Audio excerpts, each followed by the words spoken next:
Olá, boa noite a todos.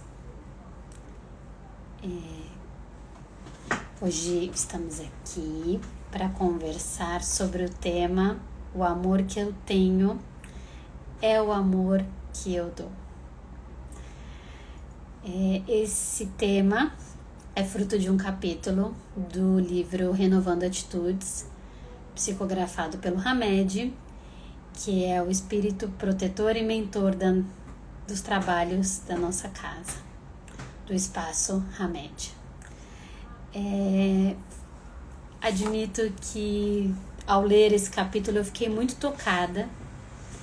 Sei que muito se fala sobre amor, mas talvez nós devêssemos e pudéssemos investir o nosso tempo para pensar sobre o tema do amor e a maneira com que o amor faz parte da nossa vida. Trata-se de um tema muito complexo e com muitos desafios, considerando os aspectos evolutivos, as limitações emocionais que a nossa condição aqui na terceira dimensão ainda traz. Mas apesar das limitações, eu entendo que nós não estamos impedidos de desenvolver e trabalhar o tema do amor. Pelo contrário, acho fundamental que nós nos lembremos de quanto nós essencialmente estamos aqui para amar. Então a gente vai no o amor que eu tenho é o amor que eu dou. Pensando na questão evolutiva dos seres, o homem, considerando a nossa linha evolutiva e como a gente veio, se desenvolveu a partir dos macacos, nossa origem se dá a partir de uma experiência de instinto. Então a gente agia enquanto, ali seres que se desenvolveram do Homo sapiens, a gente agia em razão do nosso instinto. Aquilo que eu me sentia demandada, estimulada eu ia lá e atendia, eu ia lá e cumpria. Mas não é algo que era dotado de um afeto, é um instinto, é uma necessidade. E isso, inclusive, é um elemento muito central para a gente pensar o nosso desenvolvimento como seres humanos. Porque a gente faz essa transição. No momento da nossa história, a gente deixa de operar em razão do instinto apenas e passa a agir em decorrência de um negocinho que chama pulsão. O que é a pulsão? A pulsão também é essa energia que quer ser atendida, que quer ser contemplada, mas diferente dos nossos antecessores, a gente foi desenvolvendo meios de atender ela, não de maneira direta e concreta. Então, hoje eu olho para uma determinada comida e apesar do meu instinto me dizer que aquilo é delicioso e eu quero devorar aquilo porque eu não sei quando eu vou voltar a ter uma refeição como aquela, a minha consciência, essa condição de pulsão me lembra que eu não posso comer aquilo tudo, porque talvez seja nocivo para a minha saúde, para o meu bem-estar. Então eu vou comer, mas vou comer com uma limitação. Então é esse desenvolvimento que faz o nosso ser se expandir em consciência e não tá mais tão submetido aos instintos e às vontades. A gente começa a manejar. E do momento que você começa a manejar, que você não pode simplesmente atender tudo que se quer o tempo todo, o ser vai desenvolvendo uma questão que se chama um afeto. Então, eu vou olhando para as situações, para as pessoas, para o objeto e vou estabelecendo vínculo, vou estabelecendo relação. Então, o que era um impulso, um ato, passa a ter sensações. Mais adiante, a gente passa a ter sentimentos. E sejam eles os mais diversos que aqui possamos pensar. A gente pode pensar em raiva, em irritação, em carinho, em saudade, todos esses são sentimentos. Então, o nosso ser vai sendo tomado por todas essas sensações. E aí a gente pode pensar que em meio a ele se desenvolve um fino e delicado sentimento que é o amor. E que talvez seja esse que contemple uma consciência e uma amplitude para o nosso ser, que é aquilo que a gente busca enquanto estamos aqui encarnados e buscando a nossa evolução. E quando desencarnados também, porque a gente está sempre trabalhando. Mas se a gente está dizendo aqui desse sentimento delicado, que é o amor, como isso está se manifestando na nossa vida hoje? Porque se somos ainda seres e desenvolvimento num planeta de provas e expiações, como é a nossa forma de amar hoje? Porque eu só vou conseguir dar aquilo que tem dentro de mim. É muito difícil que eu possa ofertar um amor incondicional quando eu, no meu estágio evolutivo, na consciência que tenho, ainda não desenvolvi alguns aspectos. E aí nisso, o Hamed nos fala de algumas perspectivas de amor que a gente vive aqui na Terra, e eu quero conversar com vocês para que cada um possa refletir e entender se ressoa ainda com esses afetos e esses sentimentos e está deturpando e chamando isso de amor. De início ele nos fala como é que a gente pode exigir amor de alguém que ainda não sabe amar. E isso vale para o outro, mas vale também para nós mesmos. Qual é a minha compreensão e o que eu posso ofertar numa relação? É muito agressivo e violento que eu fique exigindo que o outro me dê um amor que ele ainda não pode dar. Eu entendo que aquilo seria o melhor, o benéfico, mas eu estou falando de uma necessidade minha e estou desconsiderando o processo e o ritmo do outro. Tem uma coisa que eu costumo dizer, eu sou psicóloga clínica, né? E eu costumo dizer para os meus pacientes, quando eles me dizem: eu acho que a pessoa não me ama, porque se ela me amasse, ela teria feito diferente. E eu habitualmente digo: é muito complicado dizer se uma pessoa ama ou não. O que nos cabe é pensar se, a partir daquilo que nos está sendo ofertado como sentimento, eu pondero e penso: é esse amor que eu quero para mim? Eu não estou dizendo se o outro ama ou não, mas eu tenho o direito de refletir e considerar se é o que eu quero. Porque talvez eu não queira.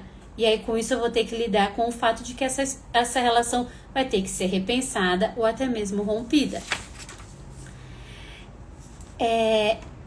O amor, ele tem uma dimensão muito coletiva. Então, quanto mais afeto a gente oferta, quanto mais amor, mais contemplado a gente se sente vendo isso se multiplicar.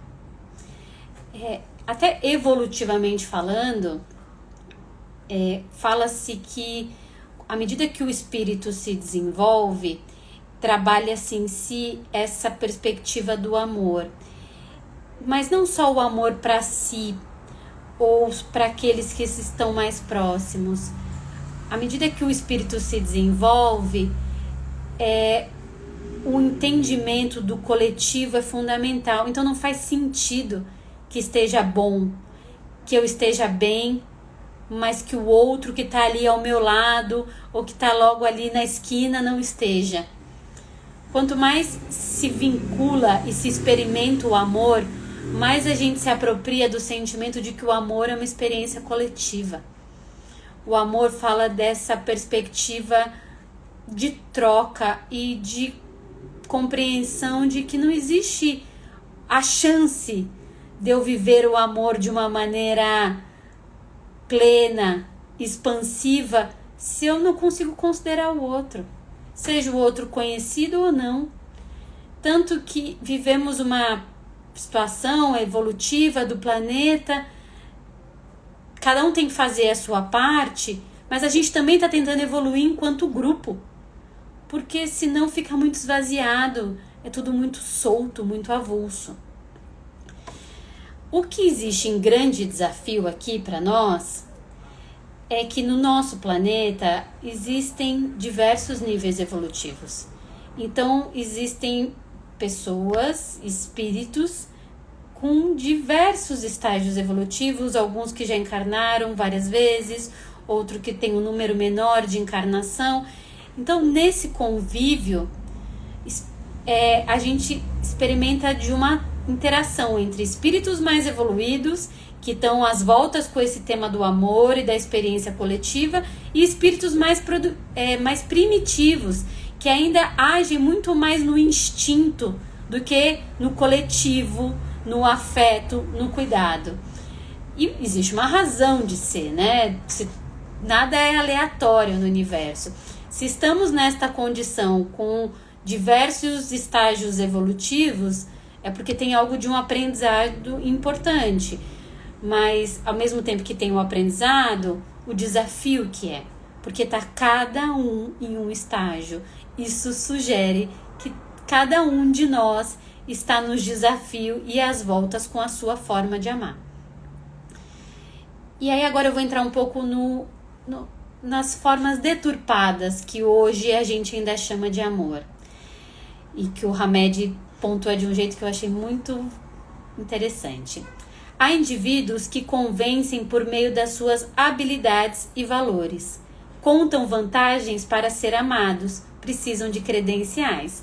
Então é aquela pessoa que acredita que ela vai ser amada a partir do desempenho que ela tem, do cargo que ela exerce, da conta bancária que ela possui. Ela se coloca quase que como uma mercadoria para o outro. Depois tem algumas pessoas que dizem, né, amar tentando comprar. Então eu busco oferecer tudo que o outro deseja. O que o outro gostaria de possuir, o que o outro gostaria de viver. Eu fico nesse lugar que eu viabilizo materialmente o que o outro gostaria. Só que para eu atender esse lugar em que eu tenho que comprar e viabilizar, talvez o desejo do outro seja grande, inclusive, eu acabo abandonando o que é importante para mim. E perco o meu sentido de vida. Outros, numa relação, entregam o controle das vidas para o ser que ama. Então eu acredito que aquele ser pode guiar a minha vida e eu estou ofertando a minha vida para aquele ser. Gente, eu entendo que é um tema muito complexo, mas de que maneira entregar o controle da minha vida para uma outra pessoa pode parecer benéfico, pode parecer próspero e coletivo? Isso vai dando uma sensação de vazio, porque o outro vai conduzir a vida e as escolhas de acordo com aquilo que faz sentido para ele. E por mais legal que essa pessoa possa vir a ser, ninguém vai escolher como a gente escolheria. Então isso vai dando uma sensação de vazio, de distanciamento de si, que inevitavelmente não tem como ter um bom desfecho. Depois tem aqui um outro perfil, que é aqueles que usam da mentira, encobrindo as realidades, convictos de que têm que ser perfeitos. E aí também um lugar bem exaustivo, né? Porque se eu tô pensando que o outro me ama com base em todo o meu desempenho, com base em toda a minha excelência, inevitavelmente eu não posso errar. O que é impraticável. Mais hora, menos hora, a gente erra. Então eu crio uma realidade, uma versão minha que é uma mentira. Porque eu acredito que se o outro ver os meus defeitos, ele não vai me querer. E aí, nisso, realidades onde as pessoas convivem, mas eu penso a pouca intimidade que às vezes existe numa convivência ou numa relação. Porque se o outro não pode ver meus defeitos, eu nem consigo chegar tão perto, né? Porque qualquer pessoa que chegue mais perto vai perceber uma série de coisas a meu respeito. e algumas talvez das quais eu não goste. Então é uma realidade controlada, manipulada. Tô ali na minha vida de casal, mas de repente sou atravessada por uma ansiedade. Algo me acontece. E aí eu sou convocada a acessar um lado em mim que nem é tão bonito, que é mais impaciente, que pode ser mais irritadiço. Aí eu pego e tenho que correr e me esconder, porque o outro não pode ver isso. Como é que faz pra gente construir uma relação assim? É impraticável. Quando a gente descreve aqui, mas hoje eu entendo que ainda é uma tentativa de muitos sugerir todo esse lugar de perfeição. E, na verdade, é um lugar muito desvirtuado do amor. Porque se eu tenho que ser grande, importante, perfeito para o outro me amar, a gente não está dizendo de amor. O amor é essa experiência expansiva de troca, de afeto, de compreensão. Se do momento em que numa relação vir à tona ou se mostrar um aspecto que não é tão bonito, isso não puder ser contemplado, eu sinto muito, mas talvez essa relação tenha questões e talvez até impeditivos. Eu entendo que o maior desafio, inclusive, de uma relação é a gente conseguir acolher a sombra do outro. Não estou dizendo aceitar, se submeter, não estou falando nada disso. Mas eu estou dizendo acolher, reconhecer que o outro também tem questões e vai nos frustrar. Porque isso que tem que atender a esse lugar das expectativas não é sobre o amor. É sobre esse anseio de encontrar algo ou alguém que me preencha totalmente. E isso não está disponível. Aliás, essa semana eu vi um artigo e a moça falava: o 1 para 1 só funciona de 2 jeitos. Ou no útero ou na música do Tim Maia. Eu, você e eu. Porque no mais não dá. A gente precisa ir além. A gente quer a experiência do amor no coletivo. E as relações precisam comportar esses outros e possíveis objetos, pessoas, o que quer que seja. Então, vocês viram que eu falei uma série de coisas e não fui capaz de nomear o que é o amor, porque eu claramente não tenho recursos para defini-lo. Mas pelo menos hoje aqui a minha conversa com vocês é pensar o que não é o amor. Então, controle, mentira, perfeccionismo, isso não é amor. Submissão, aquele amor em que se eu contrariar o outro ele pode ir embora, isso não é amor. Isso são barganhas, isso são manipulações que fazem com que a gente se distancie do nosso propósito de vida. Se eu me perco de mim, da minha essência, para viver uma relação, seja ela com pais, filhos, cônjuge, eu tô me distanciando do meu caminho como ser. Não cabe e nem posso entregar na mão de ninguém a direção daquilo que foi confiado a mim, que é a minha vida. Se eu delego isso, eu inclusive estou perdendo a oportunidade de desenvolver o que a gente está aqui às voltas, que é entender mais a fundo o que é o amor. Porque nesses lugares eu me distancio disso.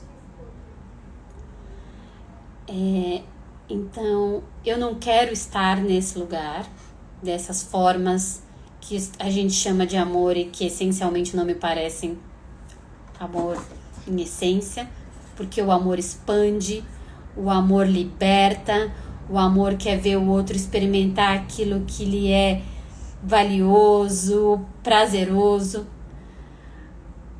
Agora, né, como a gente não é tão bonzinho assim, estou dizendo de como somos submetidos a este amor. Mas, e quando a gente também se coloca no lugar de exigir esse amor nesses formatos? Daquele que tem que me atender, daquele que tem que se submeter. Quanto esperamos que o outro dê pra gente aquilo que nem a gente tem pela gente mesmo? O outro tem que me amar absolutamente. E eu tô me amando? Então, o outro tem lá que me atender e ser disponível e ser carinhoso. Eu tô delegando que o outro tem que preencher isso em mim. E eu tô fazendo? Eu invisto em mim? Eu acolho a mim? Eu sou afetivo comigo? Porque dizer que o outro tem que ser é me eximir em parte dessa tarefa. O outro tá lá vivendo a possibilidade que ele possui. Considerando que temos vários estágios evolutivos, o outro tá lá dando o amor que ele sabe dar. Mas e nós? Como vamos nos relacionar? Qual é a parte também da relação consigo mesmo? De modo que vá se esvaziando esse lugar do um para um que pode ser preenchido, que é uma mentira, que é uma fantasia, que ninguém tem para dar e que também não tem para oferecer. Então, que continuemos nessa experiência e nesse teste do que é o amor. Mas, pelo menos aqui nesta conversa, a gente pode pensar o que não é o amor. O que me aprisiona, o que me restringe, o que me torna lá uma cobradora do outro. Isso não é amor. Mas quando eu vejo a expansão, a troca, o afeto, parece que ali estamos mais alinhados com o nosso propósito maior aqui. Como vocês puderam notar, eu gostei muito deste tema, até mesmo porque eu acho que ele esbarra numa questão essencial, que é a gente só tem para dar aquilo que a gente tem. Então, mais do que ficar dizendo que a gente não recebe, vamos trabalhar o que está faltando dentro da gente. Isso a gente pode. Isso nos tira da condição do não tenho o que fazer pro como é que eu posso expandir e crescer. Como eu desenvolvo o amor em mim de modo que eu possa ofertar isso para o meu entorno. E assim eu agradeço a presença de todos. Um grande beijo e uma boa noite.